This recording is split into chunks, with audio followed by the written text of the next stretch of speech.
I never cared about the character Sherlock Holmes until Guy Ritchie brought him to the big screen. For a character with so many iterations, the Sherlock Holmes movies with Robert Downey Jr. managed to not only be a great murder mystery, but an epic action adventure with great comedy and one of the best scores from Hans Zimmer.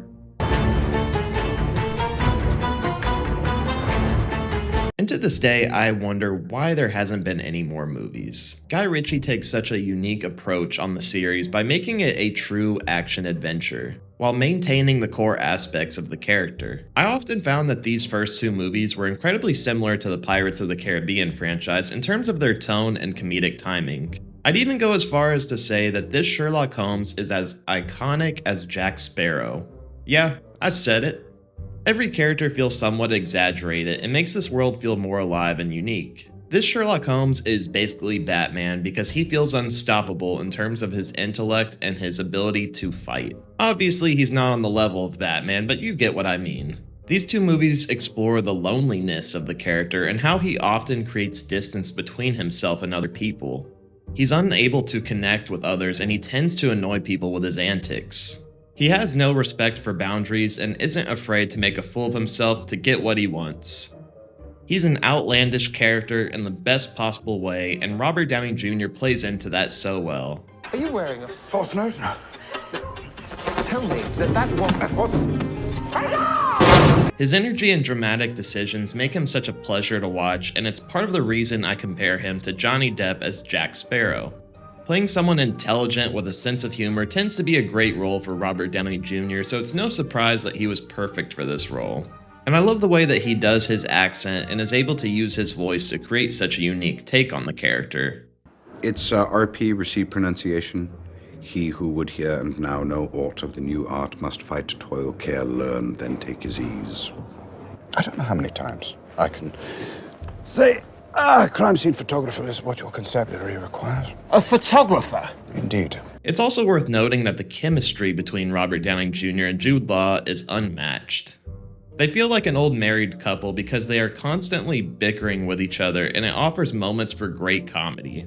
But in the end, we see that Watson is the anchor for Sherlock because he tends to keep him from taking things too far. This Sherlock is a mad scientist that gets himself into trouble, and Watson is always there to clean up his mess. And on the other side of that coin, Sherlock is able to prevent Watson from getting hurt because he's always 2 steps ahead of everyone else.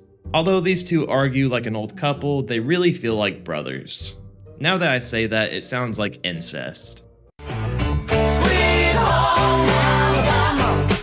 Both of these movies have such an intriguing story with ruthless villains. The schemes they come up with make them intimidating and create such dark storylines. We all know Mark Strong makes for a great villain, but I feel that this is his best work in that type of role.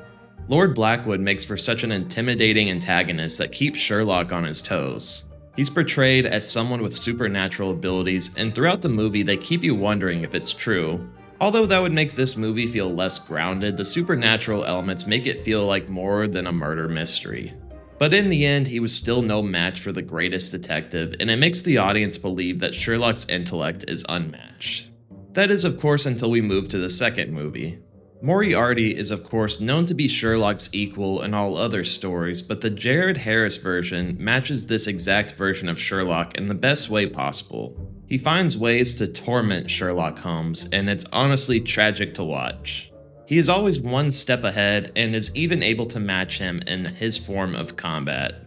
In the end, the only way to win was by sacrifice. It was a beautiful ending, but of course, you can't stop this Sherlock Holmes. We get another hilarious ending to remind us how much we love this character. While I could go on all day about the characters, the story, the remarkable score, or Rachel McAdams' nose moving, you can't unsee that now. These movies wouldn't be what they are without their director, Guy Ritchie. He brings his style and humor that makes these movies such a memorable experience. His vision was to make an action adventure within a murder mystery featuring Sherlock Holmes, and he completely pulled it off. The scale of these movies is what makes this 19th century detective story feel like an action blockbuster. We get beautiful sets and camera work that show the amount of effort that went into these movies. Not to mention great costume design that stands out for this time period.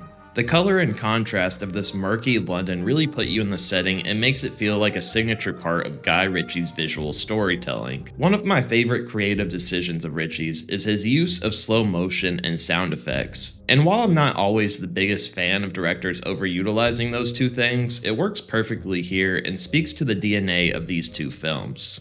Every fight scene allows us to see the fights broken down, and to go into those in regular time is so satisfying to see. We get to step into the action and get a real good look at the chaos.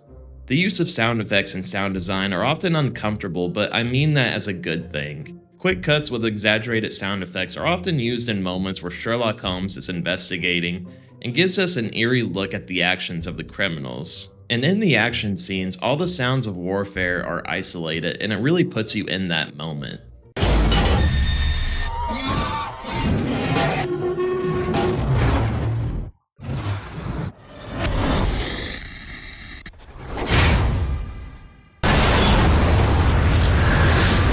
The Sherlock Holmes movies were my introduction to the character, and no other iteration has piqued my interest since. Because for me, this was the peak. I know that's unfair to say because I'm sure there's other good stories out there. It's just when you're spoiled with a great action adventure starring Robert Downey Jr., it's hard to go to anything else. I'm not interested in Benedict Cabbage Patch or Ricky Bobby Brown as Enola Holmes. I desperately want more of these movies, and I felt that Game of Shadows ended with the opportunity for that. I get that Robert Downey Jr. has been busy playing Iron Man for a while, and Jude Law has been playing more British people, but I feel that it's time for another installment of Sherlock Holmes. These actors are not too old for these roles, so it's not too late to make a sequel. But Robert Downey Jr. is playing Doctor Doom, so who knows when that will happen. Guy Ritchie has made some great movies over the past years that haven't hit the mark at the box office. So I think returning to the successful Sherlock Holmes franchise would be a great way to get a win. I love these movies so much and I revisit them often, so if you haven't seen them, drop everything you're doing and give them a chance. What are your thoughts on the Sherlock Holmes movies, and are you hoping they make a third movie? So yeah. Bye.